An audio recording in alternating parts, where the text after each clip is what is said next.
بسم اللہ الرحمن الرحیم۔ السلام علیکم۔ سب سے پہلے دعا آپ سب جہاں ہیں خوش رہیں، آباد رہیں۔ آج کی کہانی کے ساتھ حاضر ہوں۔ اگر آپ کو پسند آئے تو پلیز میرا چینل سبسکرائب کریں اور ساتھ لگے بیل آئیکن کو بھی پریس کر دیں تاکہ میری تمام کہانیوں کی نوٹیفیکیشن آپ کو ملتی رہے۔ امام احمد بن حنبل نہر پر وضو فرما رہے تھے کہ ان کا شاگرد بھی وضو کرنے آن پہنچا، لیکن فوراً ہی اٹھ کھڑا ہوا اور امام صاحب سے آگے جا کر بیٹھ گیا۔ پوچھنے پر کہا کہ دل میں خیال آیا کہ میری طرف سے پانی بہہ کر آپ کی طرف آ رہا ہے، مجھے شرم آئی کہ استاد میرے مستعمل پانی سے وضو کرے۔ اپنے سگے چچا حضرت عباس رضی اللہ عنہ سے رسول اللہ صلی اللہ علیہ وآلہ وسلم نے پوچھا کہ آپ بڑے ہیں یا میں؟ عمر پوچھنا مقصود تھا۔ کہا یا رسول اللہ صلی اللہ علیہ وآلہ وسلم، بڑے تو آپ ہی ہیں، البتہ عمر میری زیادہ ہے۔ مجدد الف ثانی رات کو سوتے ہوئے یہ احتیاط بھی کرتے کہ پاؤں استاد کے گھر کی طرف نہ ہوں، اور بیت الخلاء جاتے ہوئے یہ احتیاط کرتے کہ جس قلم سے لکھ رہا ہوں اس کے کوئی سیاہی ہاتھ پر لگی نہ رہ جائے۔ ادب کا یہ انداز اسلامی تہذیب کا طرح امتیاز رہا ہے، اور یہ کوئی برصغیر کے ساتھ ہی خاص نہ تھا، بلکہ جہاں جہاں بھی اسلام گیا اس کی تعلیمات کے زیر اثر ایسی ہی تہذیب پیدا ہوئی جس میں بڑوں کے ادب کو خاص اہمیت حاصل تھی، کیونکہ رسول اللہ صلی اللہ علیہ وآلہ وسلم کا یہ ارشاد سب کو یاد تھا کہ جو بڑوں کا ادب نہیں کرتا اور چھوٹوں سے پیار نہیں کرتا وہ ہم میں سے نہیں ہے۔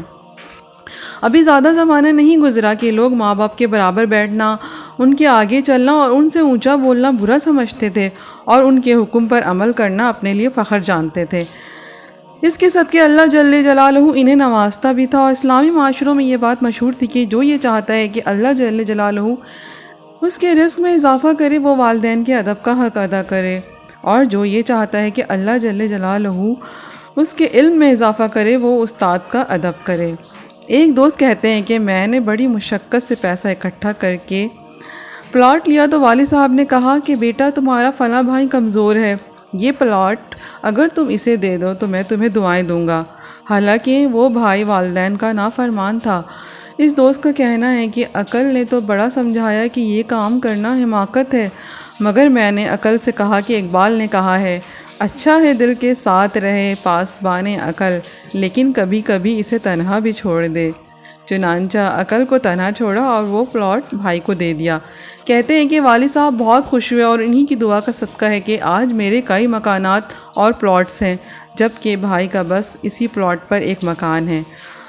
والدین کی طرح استاد کا ادب بھی اسلامی معاشروں کی ایک امتیازی خصوصیت تھی، اور اس کا تسلسل بھی صحابہ کے زمانے سے چلا آ رہا تھا۔ حضور صلی اللہ علیہ وآلہ وسلم کے چچا کے بیٹے ابن عباس رضی اللہ تعالیٰ عنہ کسی صحابی سے کوئی حدیث حاصل کرنے جاتے تو جا کر اس کے دروازے پر بیٹھے رہتے۔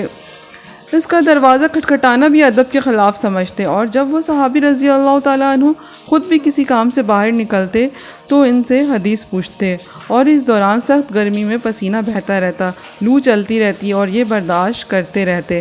وہ صحابی شرمندہ ہوتے اور کہتے کہ آپ رضی اللہ تعالیٰ عنہ تو رسول اللہ صلی اللہ علیہ وآلہ وسلم کے چچا کے بیٹے ہیں، آپ نے مجھے بلا لیا ہوتا۔ تو یہ کہتے کہ میں شاگرد بن کے آیا ہوں، آپ کا یہ حق تھا کہ میں آپ کا ادب کروں اور اپنے کام کے لیے آپ کو تنگ نہ کروں۔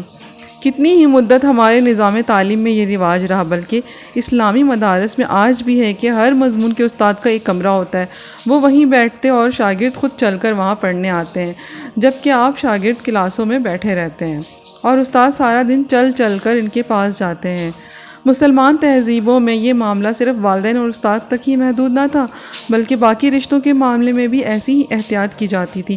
وہاں چھوٹا چھوٹا تھا اور بڑا بڑا۔ چھوٹا عمر بڑھنے کے ساتھ بڑا نہیں بن جاتا تھا، بلکہ چھوٹا ہی رہتا تھا۔ ابن عمر رضی اللہ تعالیٰ عنہ جا رہے تھے کہ ایک بدو کو دیکھا، سواری سے اترے، بڑے ادب سے پیش آیا اور اس کو بہت سا ہدیہ دیا۔ کسی نے کہا کہ یہ بدو ہے، تھوڑے پہ بھی راضی ہو جاتا، آپ نے اسے اتنا عطا کر دیا۔ فرمایا کہ یہ میرے والد صاحب کے پاس آیا کرتا تھا، تو مجھے شرم آئی کہ میں اس کا احترام نہ کروں۔ اسلامی تہذیب کمزور ہوئی تو بہت سی باتوں کی طرح حفظ مراتب کی یہ قدر بھی اپنی اہمیت کھو بیٹھی۔ اب برابری کا ڈنڈورا پیٹا گیا اور بچے ماں باپ کے برابر کھڑے ہو گئے اور شاگرد استاد کے برابر۔ اللہ رب العزت سے دعا ہے کہ ہمیں والدین اور اساتذہ کرام کی عزت کی توفیق عطا فرمائے۔ آمین ثم آمین۔